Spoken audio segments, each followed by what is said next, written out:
In my November forecast here, we're going to be looking at um, California and what's looking good and bad for California across the next 3 weeks or so. So, California has been extremely dry over the last few months. It has not gotten really any significant precipitation since the end of last season. And so, these next couple weeks are exciting because California will hopefully get a little bit of snow. So, what I have pulled up here is the College of DuPage, their meteorology page, which I like because it makes it really easy to find a bunch of different tools in terms of forecasting. So I'm going to go to the precipitable water forecast. This is essentially how much moisture is in the air that can be precipitated out as either rain or snow. And so the first event here in California is going to be right around November 6th and 7th. So you can see here California and a lot of the Intermountain West here has just been bone dry, right? So you look at the scale down here, and we're almost at the driest that it can be. Just pretty much no water in the atmosphere right now, except for some sporadic times along the coast, and that sort of dry pattern continues right up until November 4th, and then we get this big wall of moisture here, and this is part of a broader system that is rolling into Pacific Northwest, which will deliver some snow up there. But what this storm's going to do is start to inundate the Central Valley and other parts of Colorado with a lot of moisture. So you see here the Central Valley, or sorry, not Colorado, California. But you can see here the Central Valley, Northern California to Southern Oregon. There's a lot more moisture in the air now after this storm swept through. Unfortunately, no snow in this area yet, but that will hopefully set up the moisture for this next storm that rolls in. So there's this second storm here that adds even more moisture. And let me run this back a little bit. You see it's still pretty dry along the Sierra here, which sort of runs right here. But this second storm, not only is it adding more moisture what that other storm had already brought, but winds down here are also going to shift south. So all of this moisture is going to begin to migrate south. And if I go a little bit further, you can see here that moisture is starting to hit the Sierra crest.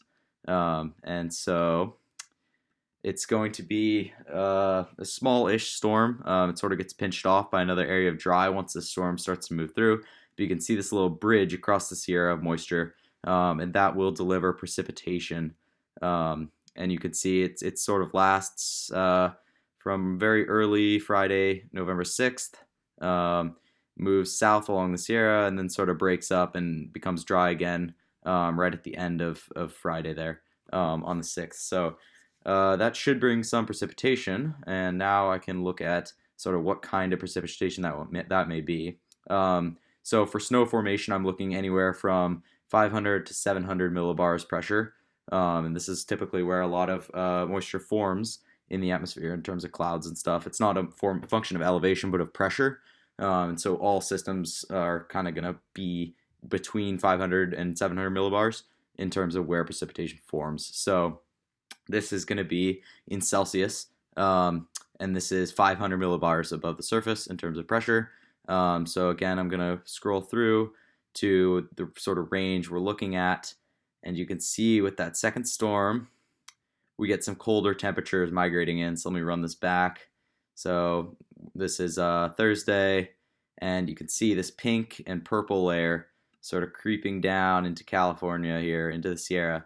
And so it could get cold enough up in the atmosphere for snow to develop. I think it will. But the thing we got to look at as well is surface temperature. So this is 2-meter surface temperature, so 6 feet above the ground, to avoid any warming from rocks or anything. And so if snow is forming in the atmosphere, it could evaporate if it's warm enough and just turn into rain before it reaches the ground. So I'm gonna run it to the beginning of the 6th. So still pretty warm, and then it starts to get colder here. But yeah, so it's still staying relatively cold, but it does not really get below freezing at the surface until the 7th, which is after most of the precipitation is already gone. So I would say, we have some low 40 temps, maybe high 30s along the Sierra. And so I would say that snow will probably fall in most places, but it will be, not most places, sorry, Northern Sierra. And I would say it would form and fall and some accumulation of very wet snow on the ground, but I think it'll melt pretty quickly just because the air temperature on the surface is fairly high. So not significant accumulation, certainly not significant enough to ski, but looking forward in the future, not all hope is lost. So I'm going to run back over to the precipitable water. And so after that, so here's that first system that sort of inundates the Central Valley with some moisture. That second system adds to it, flings it across the Sierra, and then we get dry conditions again for about a week. And then things are going to start to look up towards snow. So still pretty dry, some moisture there, not any snowfall in the Sierra or anything. But right around the 13th, 14th, this dry area starts to break down here. So here we are. This is about midnight on the 14th of November, and you can see this huge storm system coming in, blowing from the Pacific. Lots of water here, 1.64 inches. You know, this is just to be clear, if every single drop of water from this air came out, there would be 1.62 inches of liquid water on the ground. So if this were cold enough right here, 1.62 inches would fall, and if it were cold enough, it would snow. And regularly we assume a 10-to-1 ratio between snow to liquid, so that would be about 16 inches. So that is quite a bit of snow packed in that cloud there. But I am going to go a little bit further so we can see this front of moisture here coming and replacing this dry air here. And as soon as it hits, you can see it start to hit sort of the Tahoe region here, even further. So Mount Shasta up here will likely get a lot of snow. But you can see this wall of moisture. Instead of moving south like the last storm did, the wind patterns, you remember last storm sort of had wind patterns blowing to the south here, which sucked a lot of the moisture down to the south instead of continuing west across the Sierra. But this storm has winds consistently blowing to the west here, so from west to east, which will sort of slam this moisture into the mountains. And as the air rises, temperature will cool. Temperature cools, the less moisture the air can hold in the atmosphere, and that is going to lead to snow. It's going to fall and precipitate as snow. And so you can see this. The forecast ends here. It's a 16-day forecast, but you can see this wall of moisture sort of moving down the Sierra. Lots of moisture even into late Saturday, November 14th, the night of Saturday, November 14th. And I would assume, and we'll know in a few days here, and I will update this post, but we can assume that this system, there's a lot of moisture behind it as well. We can assume that this system is just going to continue to keep moving across the west, continue dumping snowfall, hopefully snowfall. But we could take a quick look at the temperatures at 500 millibars, just to verify that snow will form in the atmosphere. And yeah, it does look like it's getting pretty cold. So like -12 to -16 Celsius, which is fairly cold for that layer. So snow will likely form. Just double checking on the surface temperature. Things are looking fairly cold across the Sierra. That night things could plummet definitely below freezing. This is only at 6 p.m. and you could see along the Sierra it's gets down into the 20s there near sort of Mammoth, Lee Vining. So I think snow could definitely form. We could see some significant accumulation on the 14th. How much is a little bit hard to say just because this is a little bit far out still. But I would say there's quite a bit of water in this cloud, so I'd say we could see over the course of this sort of wall of moisture moving across the Sierra, I would say we could see probably up to 8 inches in the best case, and with wind loading that obviously correlates to a lot more. So I would say by the 15th, 16th, once things start to stable up, I would say people who really don't care about their skis could probably go find some, protected pockets of snow to go ski on, but it will be very rocky. Not advising that at all if you love your skis or care about your skis at all. So hopefully that gives you an idea of sort of what the next 2 to 3 weeks are going to look like in California. So we sort of have a small storm right here, sort of the 6th to 7th that night of the November 6th. But the storm we're really keeping our eyes on is going to be the sort of early morning in the 14th. It's going to make landfall and go into the Sierra night of the 14th, and early morning 15th, we should get some decent precipitation in the Sierra. So that is California. Uh, I just got done breaking down the California sort of Pacific Coast forecast over the next 20 days or so. So first sort of half of November. And I'm going to do the same thing here with the Pacific Northwest. So just to get this map a little bit of context, this is the Pacific Ocean here. So you have Japan sort of over here to the left, United States over here to the right. And this video is going to be breaking down Pacific Northwest systems over the next few weeks in the Pacific Northwest. So just at a broad scale here, this is the entire Pacific Ocean, but you can see these sort of tendrils of moisture. This is precipitable water, so this is the amount of water that's in the atmosphere. So darker the color, the better. Brown is super dry, so that's sort of why we haven't been seeing a ton of snowfall recently in California. But you can see here's a tendril coming up sort of this weekend. Another one there, another one there. So there's sort of this highway, this river, if you will, atmospheric river, sort of slamming moisture. There's another one there, sort of slamming moisture into the Pacific Northwest. There's another one there. And this storm eventually sort of works its way further south to California, which I talked about in the last one. But you can see we have a very likely very wet November for the Pacific Northwest. Lots of moisture sort of slamming onto the coast. And now we can look at it in a bit more detail here. Let me, where is it? I'm looking for Northwest. Why can't I find Northwest?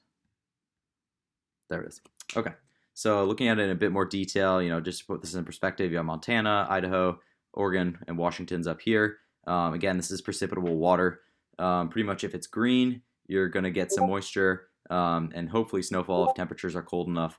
So I'd say there are sort of 4 or 5 storms, big storms lined up for Washington and the Cascades over the course of this time period, right? So you have your first one sort of here. This is coming up even like tomorrow through Saturday-ish, and you're going to get some moisture here. We can just double check and see the temperature here. This is the exact same map, just with temperature. And things are going to get pretty cold in the North Cascades, but not looking promising for the Olympics and South Cascades. Rainier, obviously, it's high elevation, could get some snow there with cold temperatures. But this is going to be a relatively warm storm, except in the North Cascades. And you can see it's getting pretty cold there. Maybe a little bit of snow in the Olympics there. But this is after the precipitation has passed when it starts to get really, really cold here. This is night of Saturday, October 31st, Halloween Eve, which hopefully no trick-or-treating with COVID. But, if we go back to precipitation here, we can see precipitable water, just to verify and just show you that things sort of dry up. This is Friday night and going into Saturday, and by the time it gets really cold, things have sort of dried up. There might be some sporadic snowfall, but nothing extreme in terms of like moisture in the air. But it could definitely get some snowfall and then sort of lingering moisture for a couple more days. And then the next storm rolls in on Tuesday. And you can see this big wall of moisture. This is going to be a pretty big storm in terms of precipitation. You can see it move over Puget Sound, over Seattle, and just sort of slam into the Cascades there. And you can see this is actually good. It may look like all that moisture is disappearing, but this is actually good because this means that the water is essentially has made landfall and is moving over the mountains, falling as snow in the mountains, and then once it moves past the mountains, you can see the wind blowing to the west here. So once it moves over to the west, or over to the east, sorry, from west to east, over the mountains, it's losing a lot of that moisture as snow, which is a good sign. So then on the other side, you see it a lot drier. So this is going to be a pretty big moisture event, and we can sort of check out the surface temperature again. Sort of see what this is looking like in terms of precipitation type. So if we go to Tuesday, so the big wall of moisture is going to be coming here, and there's going to be some cold-ish temps again in the northern Cascades, but the sort of theme for, I'd say, early November is going to be very warm and wet in the Pacific Northwest. So a lot of moisture, a lot of rain, but obviously snow in the Alpine, but down in bases of ski resorts and such, I think we could see a lot of rain in the beginning of November here, just because other than the highest peaks in sort of the northern Cascades here, it doesn't really get enough cold enough to um, have significant accumulation. Now that's not to say that snow won't form.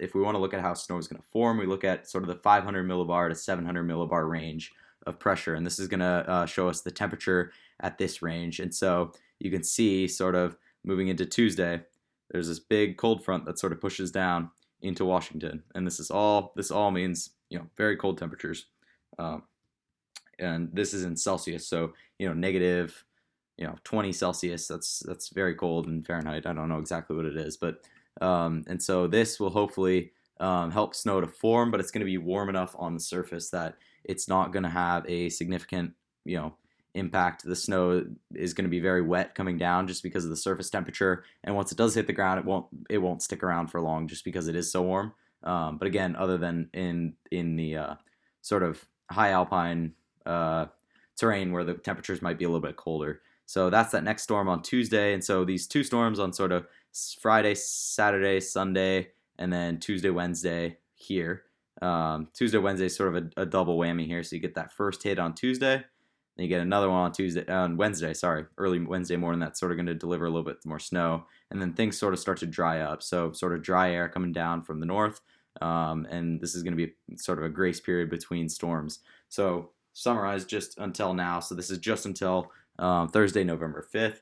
There's probably going to be some snowfall, but not super significant accumulation at low elevations. I'd say, high elevations, 6,000, 7,000 feet or more, could see some pretty decent snowfall. So just looking at that bigger storm on Tuesday, this is packing quite a bit of moisture even after it's made landfall. So if we're looking at the amount of snow that's in this atmosphere, 1.15 inches. So that's saying if all of that moisture fell out, 1.15 inches of rain or liquid water would fall out of that cloud.